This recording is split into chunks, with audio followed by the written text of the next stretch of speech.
Murid-murid, hari ini cikgu akan terangkan tentang kata ganda berimbuhan. Kata ganda berimbuhan ialah kata ganda yang menerima imbuhan sama ada berimbuhan awalan, akhiran, apitan atau sisipan. Terbentuk daripada pengulangan kata dasar yang menerima imbuhan. Kata ganda berimbuhan boleh menunjukkan perbuatan yang berulang atau berterusan. Kata ganda berimbuhan awalan terbentuk apabila kata dasar yang digandakan kemudian dimasukkan imbuhan awalan, maka terbentuklah kata ganda berimbuhan awalan. Contoh, perkataan kata dasar main apabila digandakan dan dimasukkan imbuhan awalan akan terbentuk perkataan bermain-main. Contoh ayat, setiap hari kami bermain-main di tepi padang.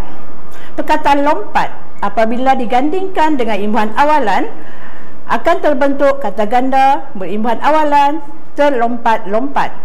Contoh ayat, 2 ekor kijang itu terlompat-lompat di tengah laman.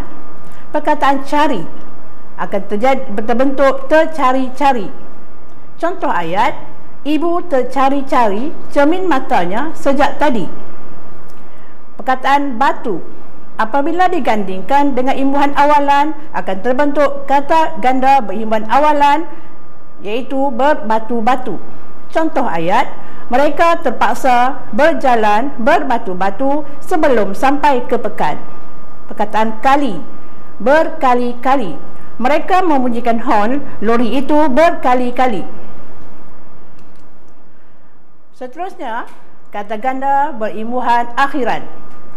Kata ganda berimbuhan akhiran terbentuk apabila kata dasar yang digandakan kemudian digandingkan dengan imbuhan akhiran, maka akan terbentuklah kata ganda berimbuhan akhiran. Okey, contoh, perkataan sayur apabila digandakan dan dimasukkan imbuhan akhiran iaitu imbuhan an akan terbentuk kata ganda berimbuhan akhiran sayur-sayuran. Contoh ayat, Pak Ali membeli sayur-sayuran di pasar. Perkataan tanam itu akan terbentuk kata ganda berimbuhan akhiran tanam-tanaman. Contoh ayat, kebun milik Encik Ahmad dipenuhi dengan tanam-tanaman kontan. Perkataan buah, buah-buahan. Buah-buahan segar banyak dijual di pasar tani. Perkataan besar apabila digandingkan dengan imbuhan akhiran an akan terbentuk perkataan besar-besaran. Contoh ayat, perkahwinan diraja itu disambut secara besar-besaran. Perkataan biji apabila digandakan dan dimasukkan imbuhan akhiran akan terbentuk perkataan biji-bijian. Contoh ayat, biji-bijian merupakan sumber karbohidrat, serat dan nutrisi penting bagi manusia dan haiwan. Seterusnya, kita beralih pula kepada kata ganda berimbuhan apitan. Kata ganda berimbuhan apitan terbentuk apabila kata dasar yang digandakan kemudian digandingkan dengan imbuhan apitan. Contoh imbuhan apitan seperti beran, berkan, mekan, kean dan beran dan sebagainya.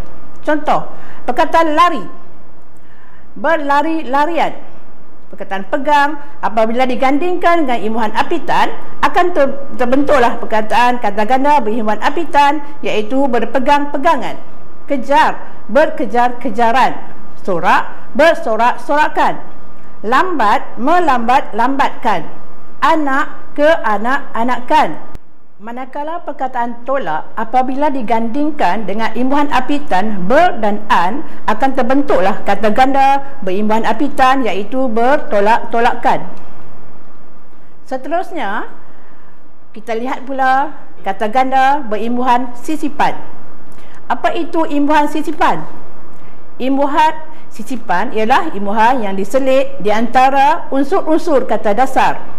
Dalam bahasa Melayu, ada beberapa kata nama yang mengandungi sisipan. Sisipan dengan sendirinya tidak akan membentuk kata kerja.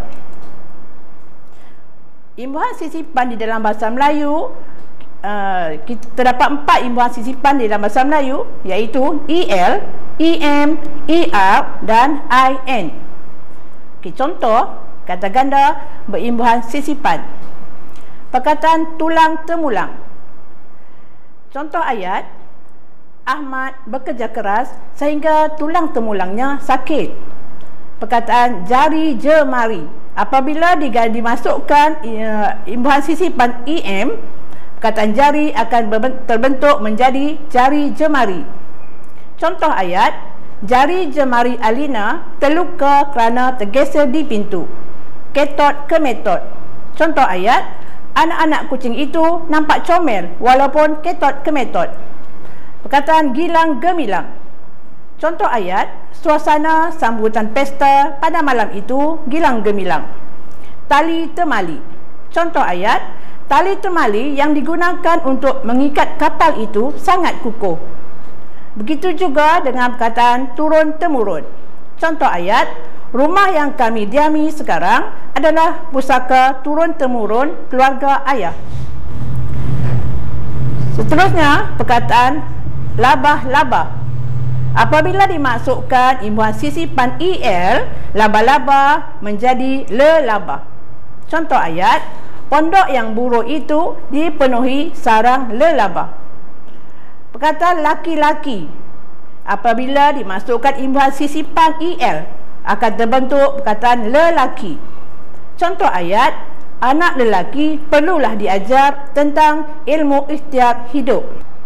Begitu saja murid-murid. Sekian, terima kasih.